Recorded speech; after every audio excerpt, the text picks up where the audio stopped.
Assalamualaikum warahmatullahi wabarakatuh. Jumpa lagi bersama NR Audio Service dari Dusun Kerajaan Desa Kepanjen, Kecamatan Humas, Kabupaten Jember.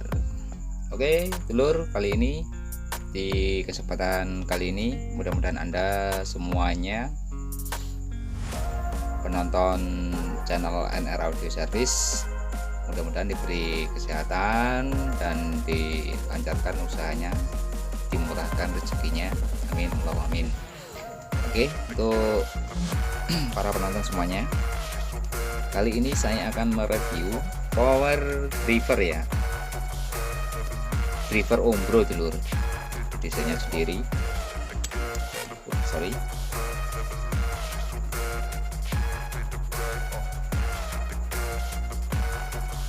driver power. Nah, ini driver B650 TF. Apa arti TF? Yaitu triple emitter follower. Jadi emitornya itu ikut dengan output ya semua. Jadi triple emitter follower. Jadi mulai dari emitornya pas, pre, dan driver TF-nya itu ikut semua.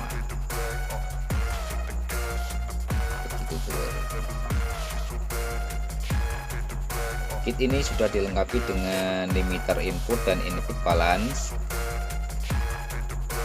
Jadi kalau klip itu outputnya tidak cacat ya, kalau ada limiternya. Begitu. Untuk input balance-nya sudah dilengkapi seperti ini ya penampakannya dulur.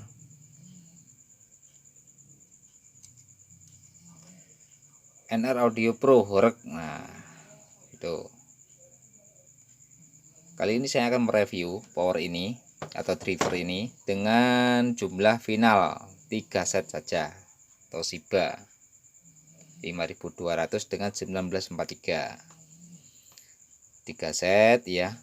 Mohon maaf, ini semuanya cuma untuk tes-tes saja ya. Jadi asal nyambung gitu ya, dulur. Jadi tidak perlu bagus, tidak perlu mewah-mewah ya, soalnya hanya untuk buat uji coba driver saja ini. Untuk LED indikatornya di sini ya, ini terpisah ya LED indikatornya. Itu untuk supply-nya saya pakai 55 VAC. Alkonya 2 biji ini, dan dioda sisirnya ini diodanya 25 ampere. Diodanya di sini tidak pakai heatsink lagi ya. Ini hanya sel sambung ya, lur. Ini karya anak saya sendiri yang nyambung-nyambung buat tes-tes ya. Untuk trafonya ini kecil banget trafonya. Nah, ini trafonya original Philips. Ini cabutan dari UPS. Ini 55 VAC CT ya. Kecil banget kok. Ini mungkin cuma berapa ya? 10 ampere nggak ada kayaknya. Kecil banget. 55, saya tes pakai ini trafo ini aja. Seperti biasa, siloskop di sana dan tang ampernya di sana. Dan juga anti outputnya ada di tester ini.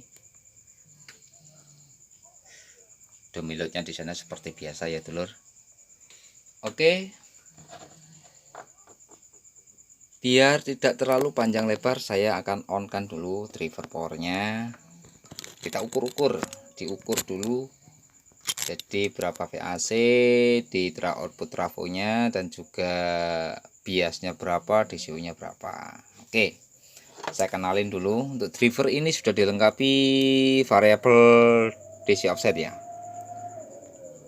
Oke, fokus. Nah, variabel DC offset, dan ini variabelnya untuk bias, kontrol bias ya. Dan ini untuk transistor ini transistor bias servo ya. Kalau kena panas itu akan menurun biasnya. Oke, nanti saya akan praktekkan apa sih fungsinya transistor bias servo.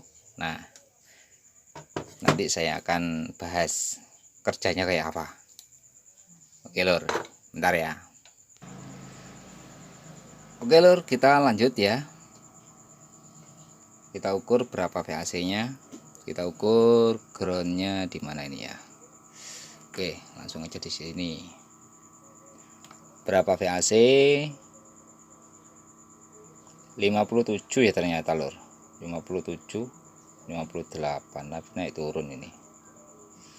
Nah segitu ya, 57 ya, 58 naik turun lur. VAC karena AC nya sudah naik lur, sudah jadi 240 volt.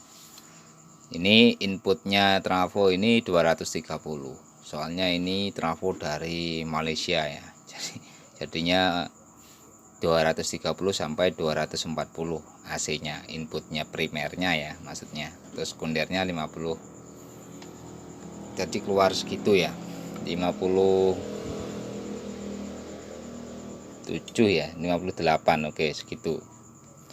Untuk DC nya berapa? Oke, untuk DC kita tes volt DC nya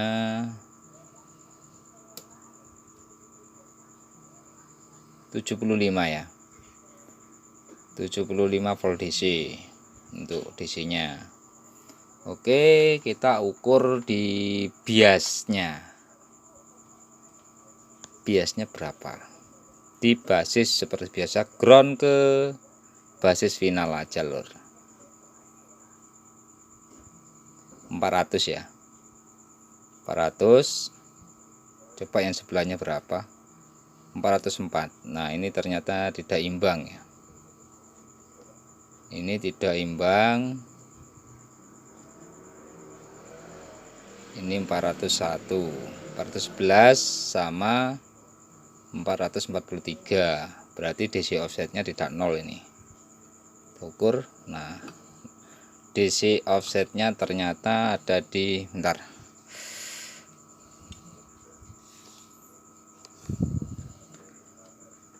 Nggak jelas ya lur ya. Oke, gini. Nah, ini agak naik ya DC offsetnya. Selisih 418, 17 ya. Oke, kita tuning.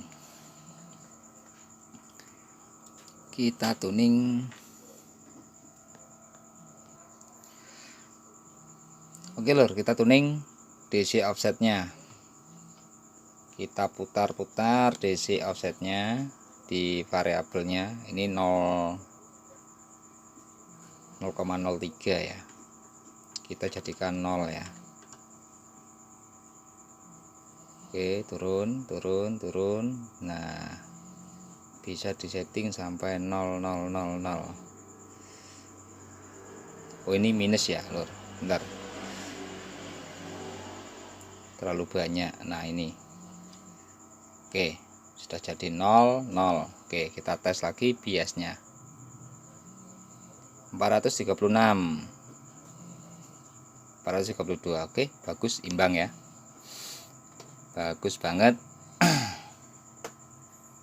Oke, kita coba gimana ya, tes cara kerjanya transistor bias servo. Nah, ini transistornya di sini. Ini oke. Gini ya lur ya. 400. Nah, ini ya. Lihat ya. Ini kalau dipanasin, kalau terkena panas, ini memang diharuskan ditempelin di heatsink transistor final ya. Ini kalau dipanasin begini, dia akan turun lur biasnya itu. Nah, lihat ya, turun ya. Kalau kena panas dia akan turun biasnya. Jadi fungsinya itu. Jadi kalau posisi finalnya itu terlalu over panas, jadi otomatis biasnya itu akan turun dengan sendirinya. Itu. Jadi kalau dingin dia akan naik lagi, stabil lagi. Biar apa? biar transistor finalnya itu tidak over terus-terusan panas gitu, biar tidak mudah jebol. Jadi fungsinya bias servo itu transistornya seperti itu buat sensor ya lur. Mungkin Anda atau teman-teman yang lainnya belum paham apa sih gunanya itu transistor. Nah, biasanya ini transistor ini nggak ditempelin di heatsink, hanya di solder di PCB berdiri gitu aja, ya percuma, nggak ada fungsinya, padahal ini buat sensor. Nah, padahal ini buat sensor lur. Kalau kena heatsinknya panas, nah biasa kan turun. Nah seperti itu. Nah gitu, turun. Jadi fungsinya transistor bias servo itu seperti itu. Jadi kalau suhunya pendingin atau heatsinknya final itu panas, bahkan suhunya mendekati 60 derajat ataupun 50 ataupun sampai 80, maka biasnya akan turun bahkan sampai 0 nantinya.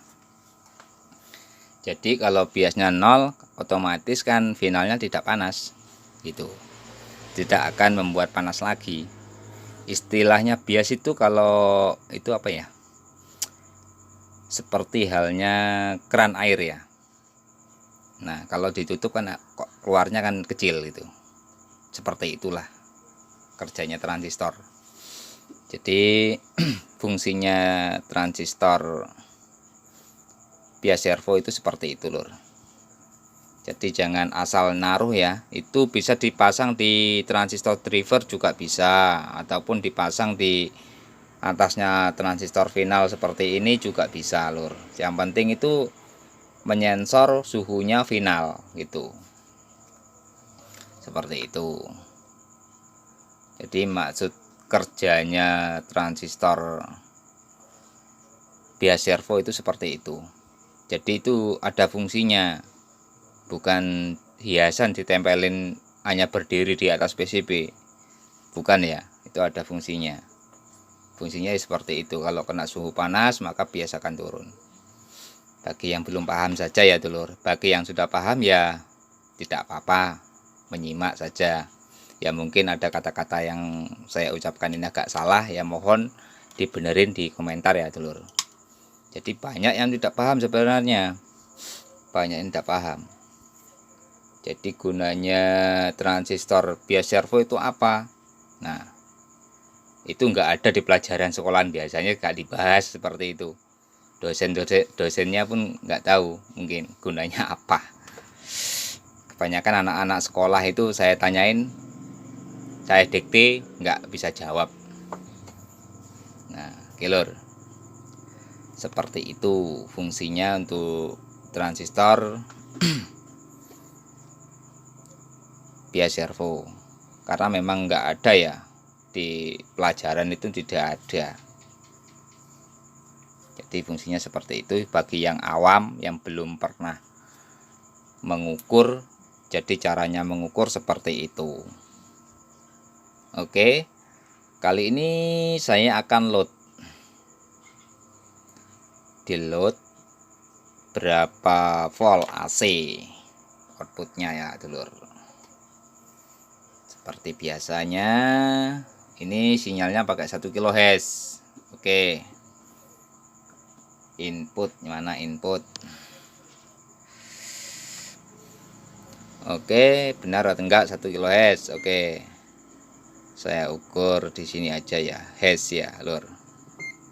Nah, ini inputnya saya pakai generator osiloskop PC, jadi digital lur. Oke, saya ukur coba. Nah, ini di sini.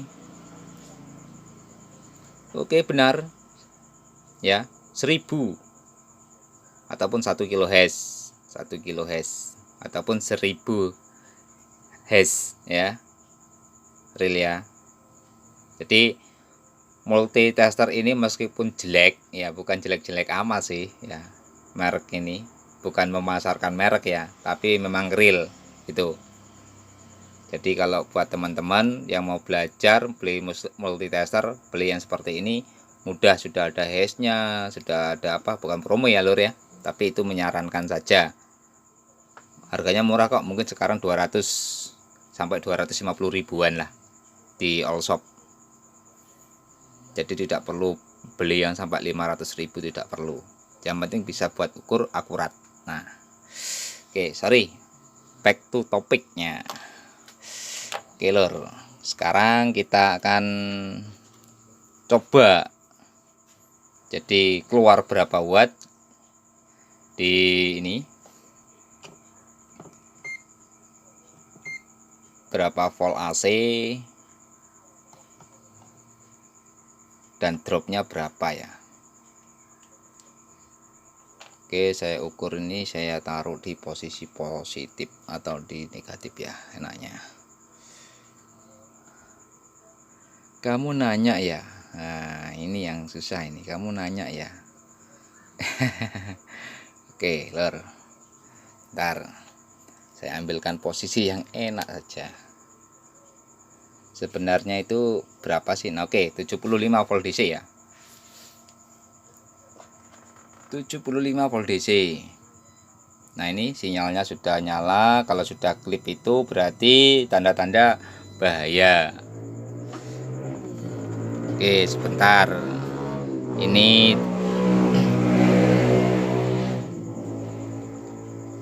multitesternya yang satunya lepas proofnya. Bentar ya lur.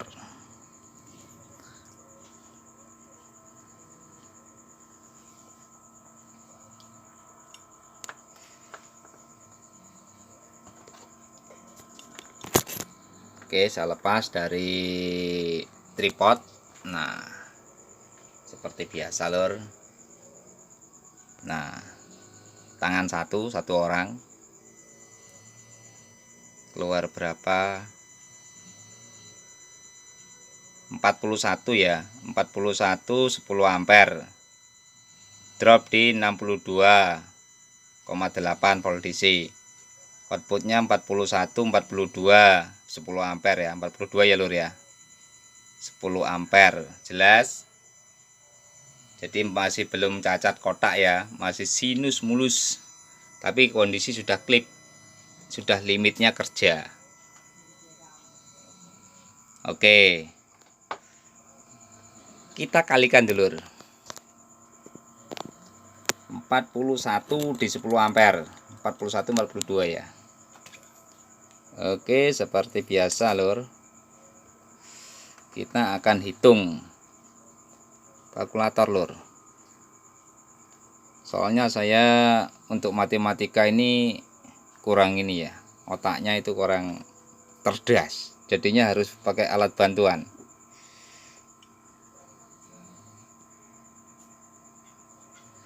Jadi 42 dikalikan 10 ampere, 420 watt. 420 watt ya lur, silau lur. Nah gini ya, soalnya pakai flash. Oke, 420 watt. Oke, ini efisiensi berapa? Oke, gini, tadi diukur ketemu berapa lur? VAC nya dari trafo itu 58 ya. Oke, coba aja ya, 58% 70 hanya 40 ya, 40 VAC outputnya. Kalau 70% efisiensinya, coba kita rumuskan dengan 75, 58% 75, keluar 43 lur, 43,5 VAC ya. Kita coba lagi, keluar berapa sih outputnya?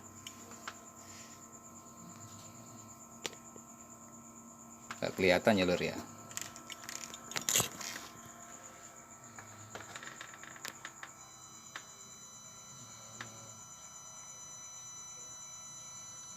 Oh iya, 43 lur, 43 sudah mendekati klip.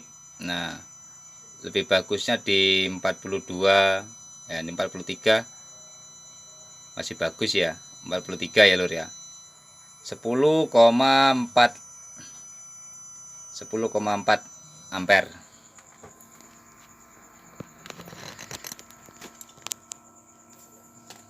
Oke, kita rumuskan dulu. Jadi bagus tidaknya itu biar kalian yang menilai. Oke, kita rumuskan. Jadi 43 ya lur ya, naik ya. 43 dikalikan 10,4 447 bisa dibulatkan 450 watt lur. Nah 447 bisa dibulatkan 450 watt, oke, ataupun 400 saja juga bisa, sisanya bonus. Jadi trafo sekecil itu dan cuma 3 set final mampu watt segitu lur. Jadi kemampuannya cuma segitu. Jadi kalau CT55 itu ada yang bilang bisa 1000 watt sampai 2000 watt, bohong. Nah itu belum pernah makan matematika ya mungkin. Jadi rumusnya nggak tahu pakai apa, ngukurnya pakai meteran kali ya. Bukan menghina lur, tapi fakta ya. Kita ukur dengan alat seadanya, tapi dengan alat ukur yang jelas.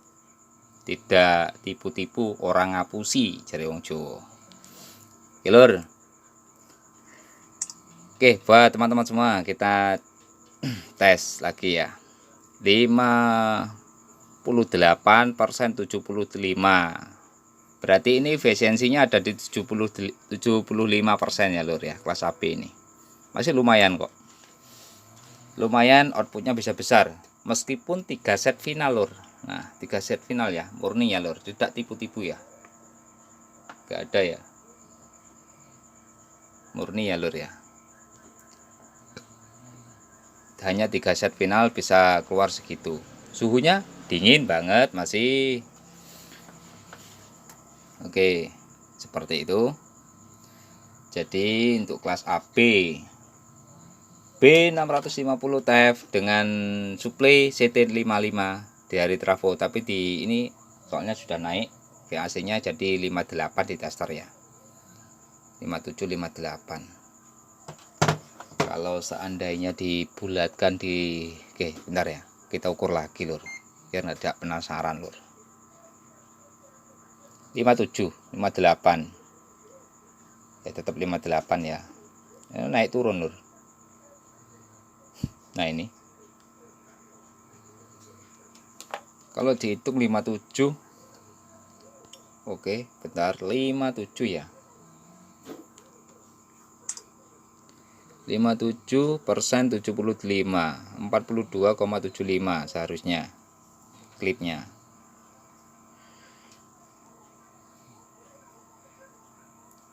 (57% 75) efisiensi 75%. Jadi keluarnya itu hanya 42,75 ya, real ya lur ya, masih real.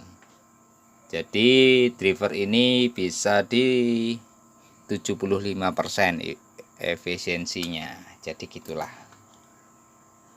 ya, tidak jelek-jelek amat. Untuk responnya bagus kok, bisa dicek. Oke, saya coba di 20 kHz, bisa tidak di 20 atau berapa ya, 30 ya. Bentar saya ubah.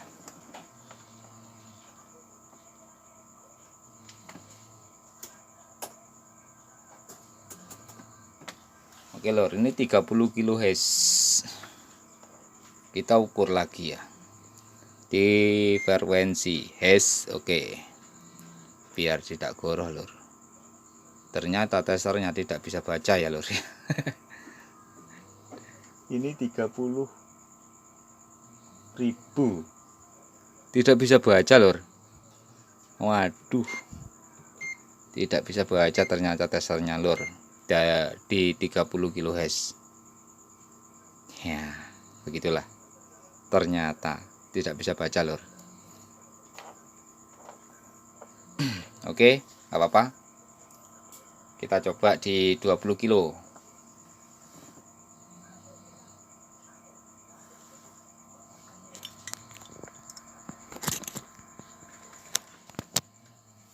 Oke, ini 30 kilo ya lur. Nah ini oke, 30.000. Oke, kita cek perlu dirubah osiloskopnya. Oke, bentar. Oke lur, kita coba lagi ya. 30 Hz. Oke, tidak cacat, mulus. Ini 30 Hz. Tapi dasarnya tidak bisa baca kok. Ini real ya, 30 Hz inputnya. Nah itu, saya masukin sinyal seperti itu, real dari komputer ya. Untuk drivernya seperti biasa, di sini drivernya. Nah ini generator sama osiloskop PC nya di sini. Jadi outputnya masuk ke sini. Nah ini lur, di convert. Ini 30 Hz nya seperti itu, masih bagus tanpa mulus lur. Nah, tanpa cacat, tapi dasarnya tidak bisa baca, ngacok lur. On itu nggak mungkin bisa keluar segitu besar. Nah itu oke. Buat teman-teman, terima kasih banyak. Cukup sampai di sini dulu untuk video kali ini. Jangan bosan-bosan menonton, jangan di skip-skip biar tambah ilmu ya. Ilmu itu mahal. Kalau Anda sekolah di universitas ya bayarnya mahal lur, itu ya. Asalkan mau nyimak, belajar sama-sama gratis. Cukup tombol like dan subscribe saja. Oke. Mungkin ada kata-kata yang salah, mohon diluruskan di komentar. Sampai jumpa. Wassalamualaikum warahmatullahi wabarakatuh.